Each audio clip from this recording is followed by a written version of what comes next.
Bismillahirrahmanirrahim. Assalamu alaikum students. I hope that you all are doing good. Students, in today's lecture we will study the exercise from chapter number 4 living things and the environment. तो आज के इस lecture में हमने question answers देखने हैं exercise के from chapter number 4. तो स्टूडेंट्स फर्स्ट क्वेश्चन है what is the difference between a community, a habitat and an ecosystem. तो आंसर देखें. कम्युनिटी क्या है? All the plants and animals living in one place such as a park make up a community. तो वो सारे animals और plants जो एक ही जगह पर एक टाइम में एग्जिस्ट करेंगे, फॉर एग्जांपल पार्क में, तो वो क्या बनाएंगे? एक कम्युनिटी. नेक्स्ट देखें habitat. A habitat provides the plant और animal with somewhere to live and with everything else it needs to survive.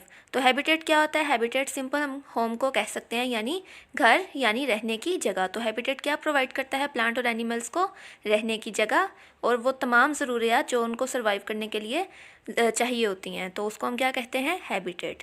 Next देखें ecosystem. Together a community of plants and animals and their physical and non living environment makeup and ecosystem. तो ecosystem में उनका physical और non physical दोनों environment जो हैं, यानी plants और एनिमल्स, इन दोनों की कम्युनिटीज़ यानी कंप्लीट जो सिस्टम होता है उसको हम क्या कहते हैं? Ecosystem. तो ये तीनों डेफिनेशंस थी, ये आप लोगों ने अच्छे से याद कर लेनी है. नेक्स्ट क्वेश्चन देखें what is the biotic environment. Answer देखें the part of the environment which includes plants, animals, fungi, bacteria and other microscopically small organisms is called biotic environment. तो बायोटिक इन्वायरमेंट क्या होता है? जिसमें प्लांट्स, एनिमल्स, फंगी, बैक्टीरिया, यानी ये सारे living organisms जो हैं वो एग्जिस्ट कर रहे होते हैं. इन्वायरमेंट का वो पार्ट जो कि इन सारी लिविंग ऑर्गेनिजम्स से मिलकर बना होता है उसको हम क्या कहते हैं? Biotic environment. Next students question number 3 देखें. How might animals depend upon plants including trees even if they do not eat these those plants. Explain your answer. तो हमने ये बताना है कि एनिमल्स जो हैं वो प्लांट्स पर कैसे डिपेंड करते हैं जबकि वो प्लांट्स को डायरेक्टली अपनी फूड रिक्वायरमेंट को पूरा करने के लिए इस्तेमाल नहीं कर रहे होते. तो आंसर देखें nearly all other animals depend directly और indirectly upon plants food and so they are called consumers. तो एनिमल्स जो हैं वो डायरेक्टली या इनडायरेक्टली जो हैं वो प्लांट्स पर डिपेंड कर रहे होते हैं फूड के लिए, तो उन्हें हम क्या कहते हैं? कंज्यूमर्स. मज़ीद देखें herbivores such as cattle, sheep, rabbits and camels are called primary consumers because they eat plant food. तो कंज्यूमर्स हमने पहले देखा कि क्या होते हैं, देन हमने कंज्यूमर की फर्स्ट टाइप देखी यानी हर्बीवोर्स. तो ये सारे एनिमल्स जो हैं ये प्लांट को एज अ फूड इस्तेमाल करते हैं, इसलिए हम इन्हें क्या कहते हैं? Primary consumer. नेक्स्ट देखें सेकंड एग्जांपल है कंज्यूमर्स की. Carnivores such as foxes, leopards, lions, hawks and eagles are called secondary consumers because they eat herbivores and sometimes each other and so depend indirectly on the plants for food. तो carnivores ये जो सारे animals हैं examples जिनकी लिखी हुई हैं इनको हम क्या कहते हैं? Secondary consumers. क्यों? क्योंकि ये हर्बीवोर्स को खाते हैं अपनी फूड रिक्वायरमेंट को पूरा करने के लिए, और हर्बीवोर्स जो हैं उनकी डाइट हमने क्या पढ़ी थी? प्लांट्स. तो इस तरह से जब ये हर्बीवोर्स को खाएंगे तो किस तरह? प्लांट्स पर ये डिपेंड कर रहे होंगे. क्यों? क्योंकि हर्बीवोर्स जिन्हें ये खाते हैं उनकी अपनी डाइट क्या है? प्लांट्स. तो इस तरह से इनडायरेक्टली कार्निवोर्स जो हैं जिन्हें हम सेकेंडरी कंज्यूमर्स कहते हैं वो प्लांट्स पर डिपेंड करते हैं अपनी फूड के लिए. नेक्स्ट स्टूडेंट्स क्वेश्चन नंबर 4 देखें. What kind of things make up the physical environment of a living organism. तो हमने ये बताना है कि लिविंग ऑर्गेनिज्म का फिजिकल इन्वायरमेंट कौन कौन सी चीज़ें मिलकर बनाती हैं. तो आंसर देखें the things which make up the physical environment of a living organism are climate, next is soil, next is light, temperature, water, acid and alkaline conditions and oxygen. तो ये सारी वो चीज़ें हैं जो कि फिजिकल इन्वायरमेंट बना रही होती हैं किसी लिविंग ऑर्गेनिज्म का. नेक्स्ट क्वेश्चन देखें question number 5. Do human beings have the greatest effect on the physical environment और the biotic environment of organisms. Explain your answer. तो हमने ये बताना है कि ह्यूमन बींग्स जो हैं यानी हम जो इंसान हैं वो फिजिकल इन्वायरमेंट पे या बायोटिक इन्वायरमेंट पे कैसे अपना इफ़ेक्ट जो है वो छोड़ते हैं. तो हमने अपने आंसर को एक्सप्लेन करना है. तो आंसर देखें humans impact the physical environment in many ways. तो किस तरह से इफ़ेक्ट करते हैं ह्यूमन्स इन्वायरमेंट को. नेक्स्ट देखें ओवर पॉपुलेशन यानी आबादी का ज़्यादा होना, पोल्यूशन यानी आलूदगी, burning fossil fuels different fuels को बर्न करना, एंड डिफॉरेस्ट्रेशन यानी दरख्तों की कटाई करना। Changes like these have triggered climate changes, soil erosion, poor air quality and undrinkable water. तो इस तरह से ये सारी चेंजेस जो हैं ये क्या प्रोड्यूस करती हैं, क्लाइमेट चेंजेस प्रोड्यूस करती हैं, उसके अलावा सॉइल इरोजन कॉज करती हैं, उसके अलावा एयर की क्वालिटी जो है वो पुअर हो जाती है और वाटर जो है वो ड्रिंकेबल नहीं रहता। तो इस तरह से ह्यूमन बींग्स जो हैं वो फिज़िकल इन्वायरमेंट को इस तरह से ये चेंजेस प्रोड्यूस करवा कर इफ़ेक्ट कर रहे होते हैं। नेक्स्ट स्टूडेंट्स, नेक्स्ट क्वेश्चन देखें। Question number 6, a camel has long eyelashes, a hump containing fat and large petted feet. It can go for 5 days without drinking. It can then drink up to 130 liters of water in 10 minutes. A camel also produces little sweat and urine. Describe how these features help a camel to survive in the desert. तो chemicals के पास ये सारे features होते हैं। अब हमने ये बताना है कि ये सारे फीचर्स जो हैं डेजर्ट में उसको सर्वाइव करने के लिए कैसे हेल्प कर रहे होते हैं। तो आंसर देखें students, camels are well adapted for survival in the desert. Their adaptations include, अब हमने अडेप्टेशंस देखनी है। तो फर्स्ट हमने किसकी बात करनी है, long eyelashes to help keep out sand, यानी आंख में रेत ना जाए इसलिए उनके आईलैशेस जो होते हैं वो लंबे होते हैं। नेक्स्ट देखें, a hump containing fat which can store up to 36 kilogram of fat and sustain the camel for weeks and even months without food। तो उसके हम्प में जो फैट उसके पास मौजूद होता है वो कितने केजी होता है, 36 केजी।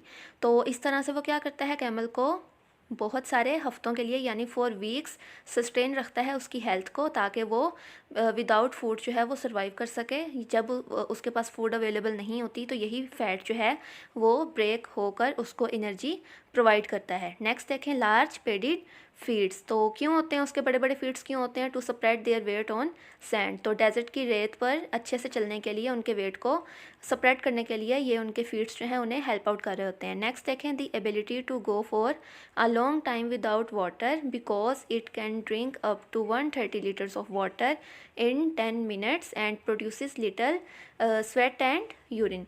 तो इसकी जो एबिलिटी है यानी कि ये 10 मिनट्स में 130 लीटर्स पानी जो है वो पी सकता है और बहुत कम पसीना भी प्रोड्यूस करता है और यूरिन भी बहुत कम प्रोड्यूस करता है। तो इसलिए ये लॉन्ग टाइम के लिए विदाउट वाटर जो है वो सर्वाइव कर सकता है। तो ये सारी अडेप्टेशंस कैसे हेल्प कर रही थी एक कैमल को डेजर्ट में, ये आप लोगों ने इस आंसर में देख लिया है।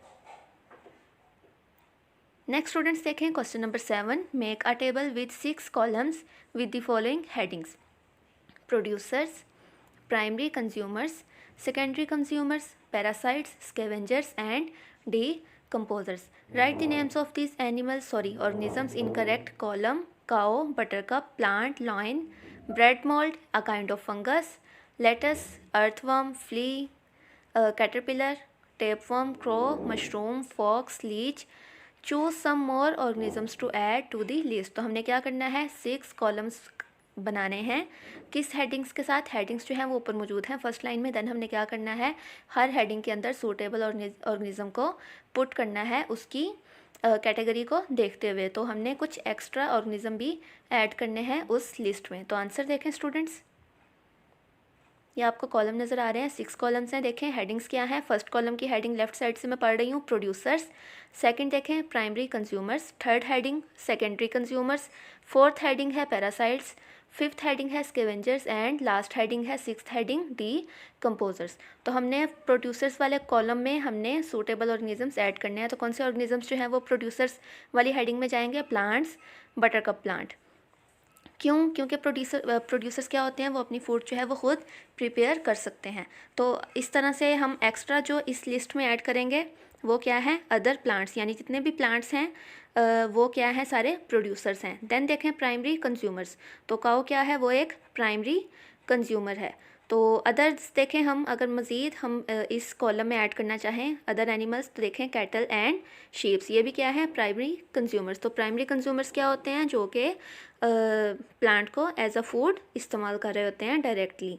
तो थर्ड देखें सेकेंडरी कंज्यूमर्स, कौन कौन से ऑर्गेनिज्म लिस्ट में से हम ऐड करेंगे, फॉक्सीज एंड लॉयंस। तो उसके अलावा अगर हम एक्स्ट्रा कोई ऑर्गेनिज्म ऐड करेंगे तो नीचे वाले कॉलम में देखें ईगल्स। तो ये सारे वो ऑर्गेनिज्म हैं जो कि सेकेंडरी कंज्यूमर्स हैं, क्योंकि ये प्राइमरी कंज्यूमर्स को एज अ फूड इस्तेमाल कर रहे होते हैं और इनडायरेक्टली प्लांट्स पर डिपेंड कर रहे होते हैं अपनी फूड के लिए। तो फोर्थ पे देखें पैरासाइट्स। पैरासाइट्स में हम लिस्ट में से कौन से ऑर्गेनिज्म ऐड करेंगे, फ्लीज, टेपवर्म्स एंड लीच। तो ये सारे पैरासाइट्स हैं। उसके अलावा एक्स्ट्रा पैरासाइट्स जो हम ऐड करेंगे वो आपकी बुक में से ही मैंने ऐड किए हैं, लाइसिस यानी कुछ जुएँ एंड मॉस्किटोस यानी कुछ मच्छर।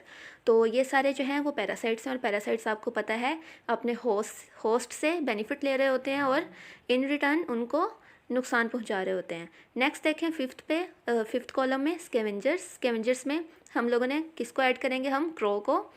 तो स्कैवेंजर्स क्या होते हैं, वो डेड एनिमल की बॉडी पर फीड करते हैं अपनी फूड रिक्वायरमेंट को पूरा करने के लिए। उसके अलावा एक्स्ट्रा जो मैं ऑर्गेनिजम्स ऐड कर रही हूँ वो भी आपकी बुक से ही मैंने ऐड किए हैं, different vultures, rats and hyenas. ये सारे भी क्या हैं, ये स्कैवेंजर्स की एग्जांपल्स हैं। लास्ट 6 कॉलम में देखें स्टूडेंट्स डिकम्पोजर्स।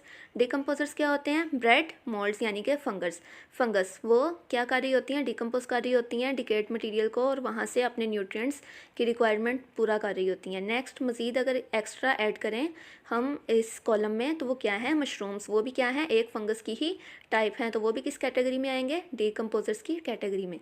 तो ये स्टूडेंट्स सारे कॉलम्स थे डिफरेंट हेडिंग्स के साथ। हमने ऑर्गेनिजम्स को जो इस कैटेगरी से सूट कर रहे थे हमने उनको उसी कॉलम में पुट किया है। तो ये तो था आंसर क्वेश्चन नंबर 7 का।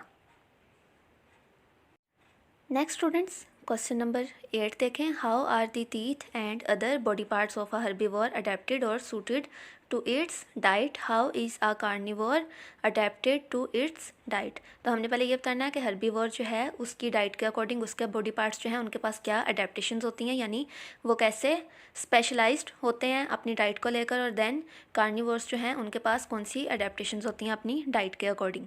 तो आंसर देखें students, carnivores have biological adaptations that help them Hunt. तो कार्निवोर्स के पास जो अडेप्टेशंस हैं यानी कि जो उनके पास स्पेशल फीचर्स हैं उनकी बॉडी पार्ट्स में, वो उनको किस में हेल्प कर रहे होते हैं, हंट यानी शिकार करने में। तो कार्निवोरस मैमल्स जो होते हैं such as wolves have strong jaws, उनके पास स्ट्रॉन्ग जबड़े होते हैं, and strong and long jaws, sharp teeths that help them grab and rip apart their prey. तो ये शार्प टीथ जो हैं वो क्या हेल्प कर रहे होते हैं उनको, ताकि वो अपने शिकार को अच्छे से पकड़ सकें और उनको कट कर यानी उनकी बॉडी को खा सकें। तो हर्बीवोर्स जो हैं उनके पास क्या अडेप्टेशंस होती हैं, herbivores on the other hand usually have big molars that help them grind up leaves and grasses. तो उनके पास बड़े बड़े मोलर टीथ्स होते हैं जो कि उनको लीव्स और ग्रास को यानी ग्राइंड करने में, चबाने में हेल्प प्रोवाइड कर रहे होते हैं।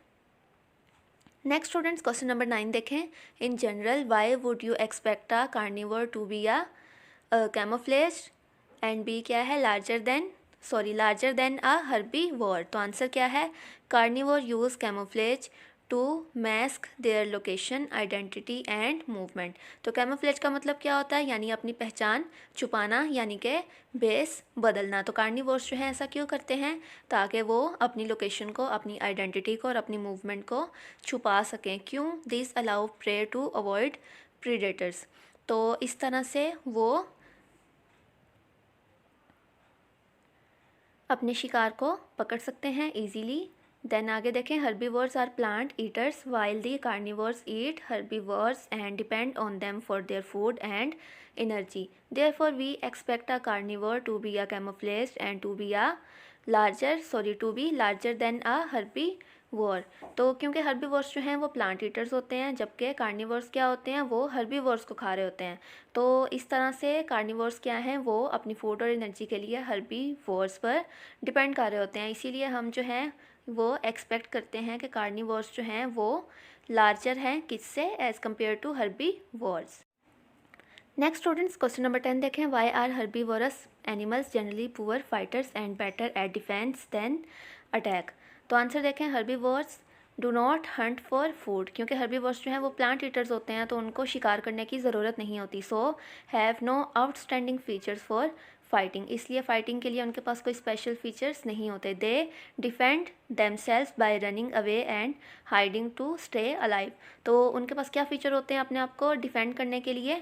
वो भागते हैं और अपने आप को हाइड करते हैं ताकि अपनी लाइफ्स को सेव कर सकें। नेक्स्ट स्टूडेंट्स देखें question number 11, why do carnivores usually live on their own yet herbivores live in groups such as flocks and herds।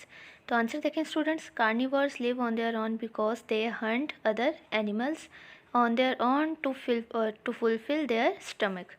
तो carnivores जो होते हैं वो क्यों अपने आप में रहना पसंद करते हैं, अलग रहना पसंद करते हैं? क्यों? क्योंकि वो दूसरे एनिमल्स का शिकार करते हैं अपने स्टमक को फुल करने के लिए। Also carnivores never attack on groups as safety is essential for all animals. Therefore, herbivores live in groups such as flocks and herds to make them safe in concern of hunting play। तो herbivores जो हैं वो groups में रहना क्यों पसंद करते हैं? ताकि वो अपने आप को सेफ़ रख सकें और हंटिंग प्ले यानी कि अपना शिकार होने से बचा सकें, ख़ुद को महफूज रख सकें। नेक्स्ट स्टूडेंट्स देखें question number 12, when a beef tapeworm is living in the human gut how does the tapeworm benefit and how does the human suffer. तो एक टेपवर्म जो है जब वो ह्यूमन गट में यानी कि ह्यूमन बींग्स की इंटेस्टाइन में मौजूद होता है तो उसको कैसे बेनिफिट मिलता है और ह्यूमन बींग जो है वो कैसे सफ़र करता है। तो आंसर देखें students, a tapeworm get food by eating the host partly digested food depriving the host of nutrients.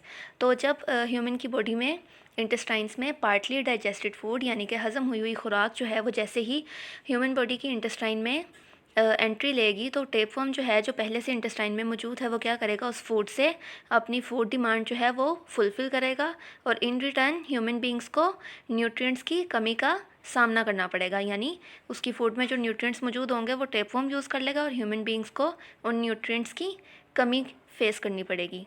Next students देखें question number 13, suggest some ways in which the infection of humans by beef tapeworms can be stopped. तो हमने वो some ways बताने हैं जिन ways को अगर हम follow करें तो टेपवर्म से जो ह्यूमन बींग्स की इन्फेक्शन होती है उससे बचा जा सकता है। तो आंसर देखें students, measures you can take to prevent tapeworm infection include. तो मेजर्स हमने देखने हैं कि हम कैसे जो हैं वो टेपवर्म की इन्फेक्शन से बच सकते हैं। फर्स्ट देखें, do not eat raw meat यानी कि जो ठीक से पका हुआ मीट नहीं है वो ना खाएं। Cook fresh meat to 145 degree Fahrenheit in bracket 63 degree Celsius and ground meat to 160 degree Fahrenheit in bracket 71 degree Celsius. तो अगर फ्रेश मीट हम ले रहे हैं तो उसको हमने क्या करना है, 145 डिग्री फ़ारेनहाइट पे उसको हमने कुक करना है। देन ग्राउंड मीट अगर हम ले रहे हैं यानी अगर हमने कोई पहले से मीट जो है वो फ्रीज़ करके रखा हुआ है तो उसको हमने 160 डिग्री फ़ारेनहाइट पर कुक करना है ताकि उसके अंदर अगर कोई जर्म्स यानी लार्वा जो है टेपवर्म्स का वो मौजूद है तो वो किल हो जाए।